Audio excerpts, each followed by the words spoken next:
Si sa che sempre prima delle elezioni si è soliti fare i sondaggi di gradimento ai candidati che si dovranno eleggere, tanti finora quelli eseguiti dalle varie forze politiche, ultimo per ora quello commissionato all'Istituto Piepoli dallo staff di Claudio Fava. Nello Musumeci, centrodestra, è in vantaggio nella corsa alla presidenza della regione siciliana, con il 42% delle preferenze del campione intervistato.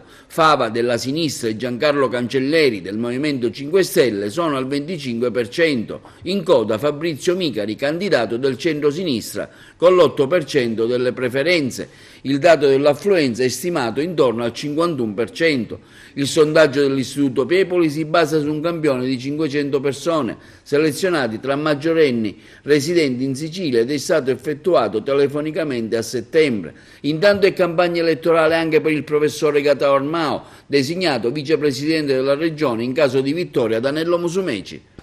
Il tandem, come l'ho definito, perché è giusto così, perché evoca uno sforzo, una pedalata pesante che la Sicilia ha bisogno per uscire dai disastri del governo PD. È già al lavoro, stiamo definendo il programma con idee innovative sulla fiscalità e sviluppo, il lavoro per i nostri ragazzi per evitare che vadano via. Questa è la vera piaga, la vera malattia che colpisce la Sicilia, che ci rende inermi rispetto al dolore di questi ragazzi, che invece dobbiamo affrontare subito, immediatamente. Il riordino della burocrazia, la semplificazione, la possibilità di attrarre investimenti, questi sono gli assi sui quali pensiamo che la Sicilia debba ripartire. Solo così possiamo dare un futuro alle nuove generazioni, che è il nostro primo e unico compito. In Sicilia il voto è fondamentale anche per gli assetti nazionali e devo dire anche europei, perché si sta configurando un asse tra la Germania e la Francia che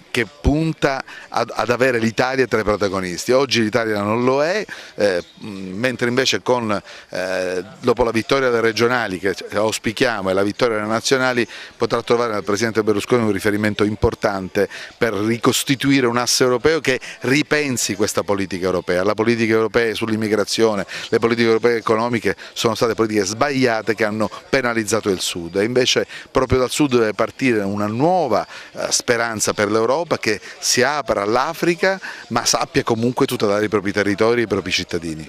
Il nostro impegno di siciliani indignati, adesso impegnati nelle liste di Forza Italia, è proprio quello di riportare al voto i tanti siciliani che sono indignati non perché vogliono mandare a quel paese tutti o perché vogliono distruggere tutto, sono indignati come tanti professori di università, professori di scuola, tanti bancari, tanti commercianti, tanti artigiani che sono rifugiati nell'astensionismo, disprezzando quello che è diventata la politica.